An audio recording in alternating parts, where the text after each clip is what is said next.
guys, today's video is on mechanical engineers and generally what mechanical engineers go through.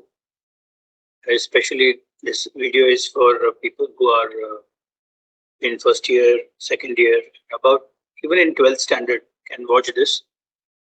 So why is it important for this video is because I can see in mechanical engineers in 90s, there was a lot of demand and our parents used to tell that you should become a mechanical engineer or chemical engineer or electrical engineer. Those days, the demand for IT was not there, and IT demand only started after 2005. And we can see today 90% of the students want to go to IT field. So you can imagine that the IT field today is going to become the mechanical engineer of tomorrow.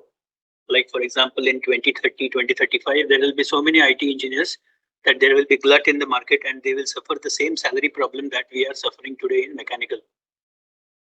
Also the demand will also keep on changing in IT is very, it will punish very severely because in IT the scene changes so quickly that one cannot even imagine. So thus just 10-15 years ago, Nokia set of phones, you can imagine how in demand they were. And with just one iPhone release and their demand got killed and the entire company got wound up. Similarly, you know that in late 90s, Yahoo was a very great company and everything was around Yahoo. But then when Google came, and just because of the search engine, Google became the tech giant. And today Google is there everywhere. Your phone is working on Google, Android is working on Google. We have Google search, Google Maps, Google, you name it, we have it. So mechanical engineering is actually the main problem is the lack of manufacturing base in India. As you know that India is not a manufacturing base. India missed the tech revolution in 18th century.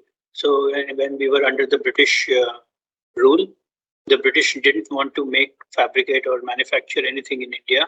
They just wanted the raw material. So we missed the first industrial revolution.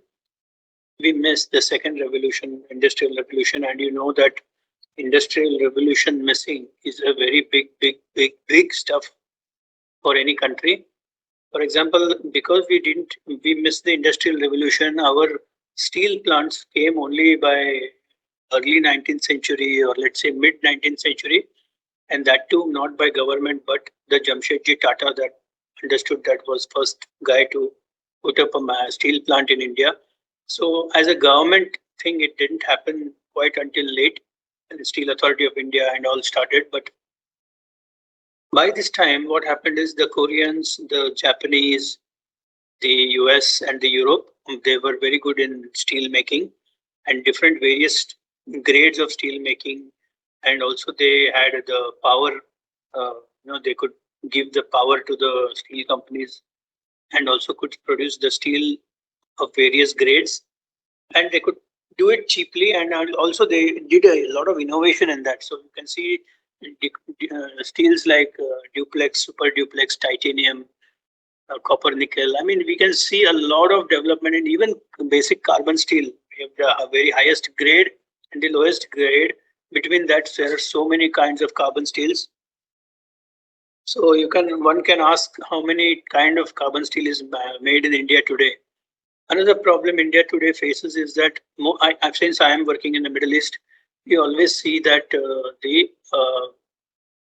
client, who are usually Europeans and Americans, they always write in their specification that Indian and Chinese steels are not allowed.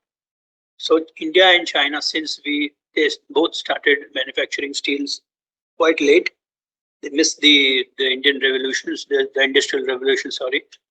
Both steels are considered not of superior quality. It is very unfortunate, but it is true that the world learned steel making from India. And once they learned, as you know, that South India used to produce the best steels in the world. And in 16th, 14th, 15th century, our steel making was copied by the Middle East, the Arabs first. And they produced something called as Damascus steel. And everyone knows the Damascus steel. You can go and see the video online. Then the Damascus steel, from there it spread to Europe, and then the Europe learned the same technique which was excelled by the Indians. So even the Chinese learned the steel making from India, and as a result, you can see that since there were so many power changes in India, from the Mughals to the British, the art of steel making died in India. Actually, the industrial revolution of steel first started in India, but then of course in the modern technology age, the Indian steel was not the first in this. The whole race we were behind, and we can hate the British for this. And today the result is India-China steel. Nobody want to buy, because you see even our own company buys steel 30,000 tons, 40,000 tons, 50,000 tons every year from Korea. Why? Because the Korean steel is considered to be the best quality. So the client usually will not object too much. So if we buy Japanese and Korean, even the Turkish or the European Poland steel, it's still considered to be better, but not Indian and Chinese. We have to do a lot of we have to do a lot of talking to the client, consoling him about that quality and all that. But no, the client will not allow you. Only small steel quality, small steel requirement only you can fulfill from India. So what does this mean? Indian steel is basically consumed in India. You can see a lot of steel made by Jindal, made by other steel manufacturers, and also some aluminum manufacturer like Hindalco, and all that is consumed in India. Whereas in export, we are exporting only steel ladles. You can see on the YouTube. We make these ingots, and then we sell that, or for Chinese, we sell it for Chinese, and then Chinese makes steel, and then Chinese will use its own these manufactured steel in their countries where they have their upper hand. Like for example, China working in Angola, China working in Middle East, China working somewhere, they will use Chinese steel, because in the contract itself they will write that okay, the steel will be from China, and the client will accept that many times. So that's how we are very far. So basically in our government, when they will decide that okay, we need to make steel which is export quality, and that we will compete with the Koreans and Japanese, then only this situation can be rectified. I'm surprised that the countries in India, the governments then don't have any kind of the outlook for this, and it's unfortunate that they are always focused on the IT and information technology. They get a lot of benefits from the government, whereas the basic steel power plants, refineries, they don't get a lot of advantages. They are taxed more than they are. Basically the government focus is not. So that is why mechanical sector has suffered in India like anything. Also, we don't have very good oil and gas construction companies in India. We have only one big giant in India, that is L&T. And L&T usually Aramco, the likes of L&T, they are a long-term partner with Aramco. But if you leave that L&T, companies like Punj Lloyd and all, they came up in 90s. But these days, you don't have one single good contractor where oil and gas fabrication, large construction, bridge constructions, they can do. We have seen companies like Afcons and other companies doing bridge work. It's commendable, but very good. Like we also saw Gammon, for example, in 90s. But with global competition, there is only one giant in India, which is L&T. Whereas in India, the size of India, we should have at least 7 to 8 companies which are in the global arena. But unfortunately we don't have like that. Shipbuilding, as also you have seen that it is very, very poor. Nobody is giving shipbuilding contracts in India. All go to Koreans and Japanese.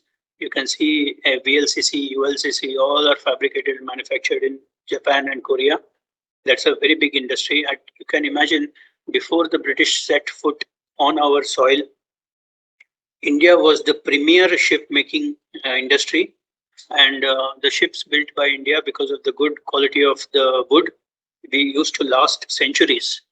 Whereas the goods used by the British and the Europeans, made in Europe, didn't used to last even 30 years or some 25 to 30 years. So from our shipbuilding, from the the destruction of our industry from wood-based ships to steel-based ship would have been very easy, because we had the steel making capability and we had everything in our. Only thing is that we didn't have good democracy in India. It was taken over by the British, and the British killed our shipbuilding also, and they killed our steel making also. So both as a result, today we are not good in both of this. Thanks to British, you can hate them forever for this two deadliest destruction they have caused. So good steel mills, we don't have good steel mills. That's the reason. The steels are only consumed in India, and that's the only reason India is making the steel, so that they can at least reduce the import of steel. So that is why we don't have that, and because of that, in our other ancillary mechanical sectors, like we don't have very good engine manufacturers in India. We are always dependent on European engines. You have seen how ISRO has suffered from since 80s to make a one good Kaveri engine. So many politics happened. They got ISRO's spy. There was there was a scam. I don't know it was real or not, but the Supreme Court has. There was also a film made because the scientists suffered on this. So everything gets politicized, and a good engine manufacturer today in India, you can say Cummins is there because it's a foreign company, but it's not an Indian company. It may be manufacturing in India, but an Indian generator or engine companies are very, very, very few, which I know sitting in Middle East or sitting in Europe, one can order or one can manufacture in India. So global standard. So for example, why I am saying engine and generator and valves is because when our main industries flourish, only then these ancillary industries will get very good. For example, in an engine, for example, it's a multidiscipline sort of. An engine has you need steel also. You need good electrical technology, good software knowledge, good other small equipment manufacturing, vessel manufacturing. Only then you can make a very good engine. So that is the reason why India suffered a lot because of these. Let's say India mechanical industry suffered a lot because of this kind of lack of this tech heavy. So our mechanical engineer, and you can see all this reason what I am speaking to you since last 13 minutes has come and destroyed our education also. So what do you think that after talking about 13 minutes, will our education will be any different? No, our education is same, mimicking our society. And you can see our mechanical engineer is not able to become, our colleges are not able to produce good mechanical engineers because we don't have good industrial, backup. And also our political people, they don't have good education ministers. They don't have a very good focus, and they don't have a very good, they will always focus on something and then leave the other things, to rot. For example, mechanical sector, the way mechanical engineers are coming out, the way they are supposed to be, employed is not being happening because there is a lot of disconnect between the industry and what is being taught in the colleges. Like for example, civil or mechanical, what is taught in the college today is 70s and 80s kind of, or even I can say 50s and 30s, 1930s and 1950s syllabus they are teaching. Okay, you can teach that, but the problem is to compare that we don't have the best industry support. So why we don't have the best industrial support? Because we lack in making steel, we lack in making good valve company, good generator engine company. So how you will get good engineers in India, and who will want to become an engineer in such an environment? Because the salary is also getting destroyed because of that. So we have two kinds of engineers now: diploma engineer and mechanical engineer. But a diploma engineer, at least his attitude is right in its place. At least he wants to work anywhere possible.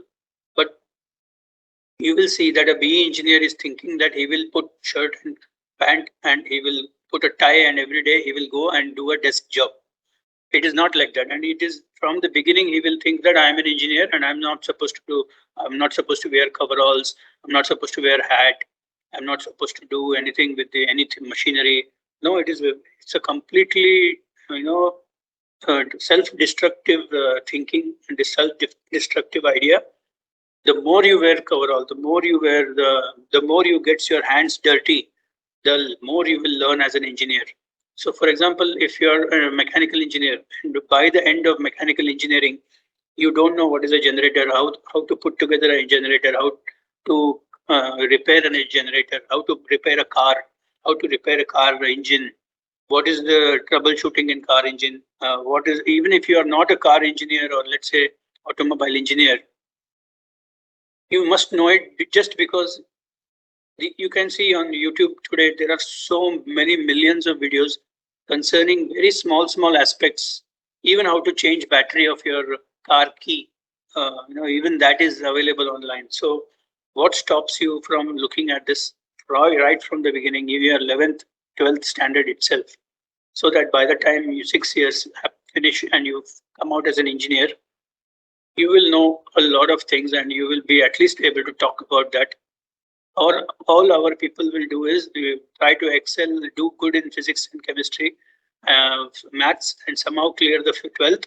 And once 12th marks are come out, they will go into the BE engineering in mechanical, and they will study only the book just to clear the syllabus and just to clear the exam. And so that is the reason when they come out, they don't have any knowledge about what is happening in the normal society, where if I tell them to even change a bulb, probably buy a bulb, they won't be able to do that. It's quite unfortunate that we are into this mess. And many times I am doing the interview for mechanical engineers. I just allow them to talk. They don't have a good English at all, and they are thinking English is just another language. But when you start giving interviews, when you start working and come out of India, naturally you will see that talking English is paramount. And I am telling this to so many engineers that don't neglect English, whether you're in Bihar or you're in Tamil Nadu or you're in Karnataka or Maharashtra, anywhere. So English is a prime, just like you're learning maths, English is supposed to be very good. So what do I mean by, I think I can make a separate video just on English, because when people study English in India, they are thinking that they are supposed to talk in English, just for the sake of survival. No, you're supposed to talk the way you talk Hindi.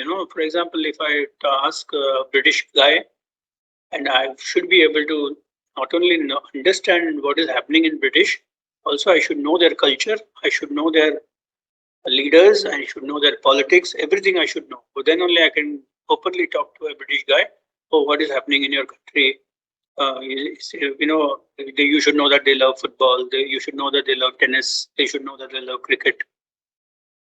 So culture is important. You should know their festivals. You should know their religion. You should know a lot. And that is when you can call that, I know that language. But unfortunately, we are thinking we will speak only in India forever. No, not like that. When you come outside India, you should be able to speak very clearly, fluently. You should be able to understand what they are saying. That means it is another thing. You should watch more English movies. And not only English, I'm telling mechanical engineers must now also know German and also know French. So either French or either German language is very good to have. Because when I started to work in a mechanical field, my first company was Italian. So I was thinking why I don't know Italian. If I knew Italian, I would go to a lot of height in that company itself. So when you come, you will see that most of the engineering companies are either French, Italian, English, or German. So likewise, you need to make your language also very strong. So these days, not only one English language, you need to know at least one more language. So you can understand where, in fact, these language lessons should start in the college itself, because if in engineering first year, 4 years, you will learn any language, naturally you will learn better. So we should not neglect that. And of course, unfortunately, if college is not teaching you, you need to do it by yourself. So, but in India, you can see that the skill-based learning like welder, fabricator, millwright, technician, NDT, these are a little bit, I mean to say, the people are doing it. And usually these are those who are not getting good marks and they are from the bottom chain of the education. People who don't get education like 12th, they will fail out and then they will do these kind of things just for survival. But actually these are the skills which are taught to mechanical engineers. They are thinking this is not important. Whereas welding, for example, is a very big field in engineering, and one can become welding engineer, welding engineering manager. So many big posts are there. People are working. If you go in LinkedIn and find out, you can easily find out that engineering field is such a vast and varied field. So you will want to become a construction superintendent. Naturally, that's one field one can try. Then in welding, I have already told you, become a metallurgist, or you take up welding engineer's job. You can go and do welding engineer's course in Chennai and become a welding engineer from there. Or if you can do NDT, it's a very big field. You can become NDT level 3, and NDT level 3 salary starts outside from 4 lakhs easily. Technician itself is taking 1,20,000, outside India. So NDT level 3 is another good field for everybody to consider. Then construction, I already told you. So vessel manufacturing, one can work in ASME vessel manufacturing sector. That is also a very good sector.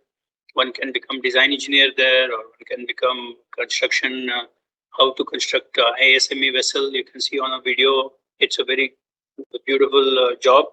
A lot of India-based vessel manufacturers are there, and one can get the job. It is not that high paid, but at least it is a job, very good job. Then, as I said, engine and generator, naturally you can get a lot of knowledge, but the job you will not get in India. You will get some small experience, but you'll have to try outside. So mechanical field, other good thing I will just keep on adding. Please try to see the full video. So innovation also we are not doing. We are in mechanical field. You can see that first of all, our attitude of chalta hai is a very big problem. Outside India, nothing like chalta hai is never allowed. Our people like Anand Mahindra and other people may all be praising our chalta hai attitude, jugaad attitude. But that is the worst thing I am telling you as a professional. Never believe in this chalta hai attitude, and always think that we should do the right thing at the right time. नहीं चलेगा, no problem, वो चलेगा ऐसा. We cannot say and treat everything like this. Then our boss will say नहीं ये नहीं चलेगा. Then what you will answer him? नहीं sir चलेगा. नहीं चलेगा बोलेगा तो हो गया फिर. So you can understand the jugaad stuff and the chalta hai stuff doesn't work in our industry. And that is why Indian industry in mechanical sector is lagging, because we have had this kind of attitude. So that we should not tolerate at all. So that is one thing we need to consider. And also the skills. The mechanical engineers that I do interview, they don't even know Excel. So when you have to analyze data, you need to know Excel very well. So if you are going to become a mechanical engineer, make sure that the first year mechanical engineering, you will always start learning Excel, Python, Word, PowerPoint. These are the most neglected stuff, but you need that. Python, why I added? Because these days, if you want to go to robotics and all, you need programming. So better is to have knowledge of Python a little bit. But these skills are very important. English speaking, Excel, Word, because sometimes engineer cannot be always on the site. He has to come and work on the computer. So when you talk about reports, when you talk about documents, when you talk about specification, everything is in PDF, Word, Excel, and the data is always in Excel. And the word is very important. You should be able to know how to write the letter very well, because that I think that is covered by our mechanical engineering college. But I have hardly seen a good mechanical engineer writing a very good letter. I always seen that when he is fresh, he is always having lack of confidence, and this lack of confidence is the biggest killer and because of that you are not able to answer in interviews and you are failing. So I hope that's why I started making videos this year. I covered a lot of CSWIP. I hope to cover a lot of certification courses so that mechanical engineers can see that, and I share my life experiences that also they can use and they can climb up the ladder. So I'm hoping that this video is very important and informative, and I hope to receive a lot of comments, and I will try to answer them by myself because my channel is right now very small. I hope one day I will have to employ somebody to just answer the question. I hope that to come to that.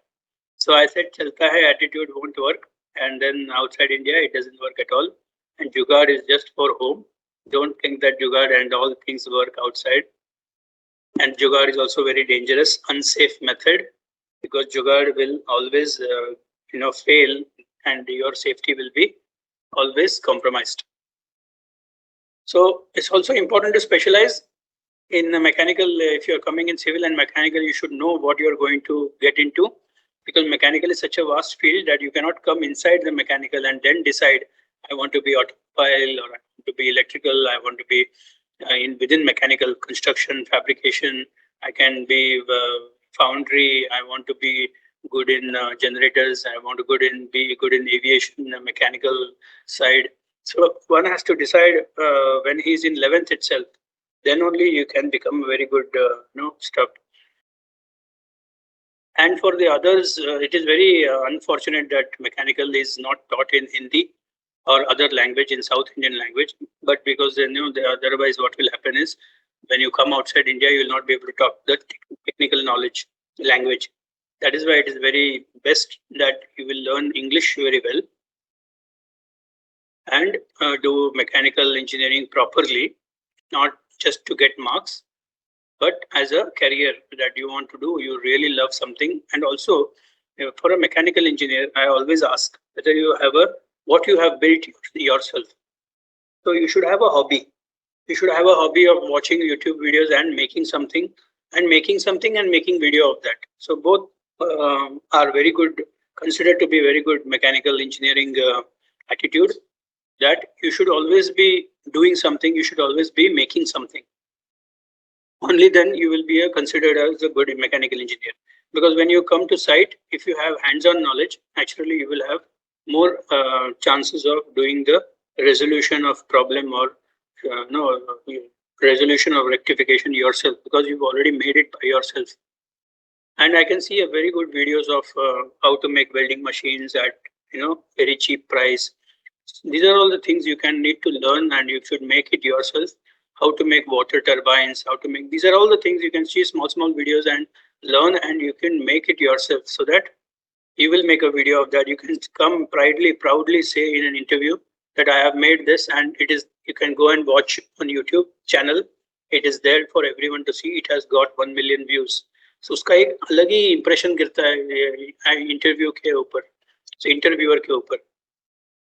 So this is something which I will tell everybody. Every mechanical engineer without that should not survive at all. And if he is not doing it, then it will be one clear thing that he is not interested in mechanical field. That means mechanical field is not for you. You should do something else. अगर आपको हमेशा कुछ ना कुछ तो काटता रहना चाहिए कि ये बनाओ, वो बनाएगा, मैं ये बनाएगा, मैं ये प्रोजेक्ट पे काम कर रहा है. Sometimes somebody has to work on multiple projects. He should have a small place like a desk which full of soldering machine. You will have cutting. You will have a bench vise. You should have everything. You should have, so that you can be always making something. And don't disregard this. This is I think this is one of the highest advice I can give you, that a mechanical engineer should be able to do everything by himself. And you should be, and when I was mechanical engineer starting 90s, I used to make a lot of things myself. But these days you are getting YouTube videos where you can see something which is being made in front of your eyes, and then you should be able to utilize that, and you should start doing yourself as well. Then only I will say you're a very good mechanical engineer. So one more important thing is, when you're in the first year of the mechanical, you should start visiting companies and industrial areas in your area, so that you will get an idea how things are happening. And you should always ask permission from all the uncles, basically your father's friends, whoever is in mechanical field. They should always, you should ask them, can I visit your company? I need to learn and all that. So this should not happen in fourth or fifth, third or fourth year, but it should happen right first year itself. Then only you will learn a lot and you can see various different companies. So make a habit going to the, and you can tell them, I am a student, I want to visit. If you go to industrial area, there's so many type of companies. You can always tell the security that I need to, if you don't know anybody, you can tell that I am a student studying in so and so college. Give your, give your credentials to him and tell them that I want to visit the factory for learning. So nobody will say no. It's impossible. Everybody will say no. You can probably one company will say no, two company will say no, but mostly they will be allowing you to come and learn. So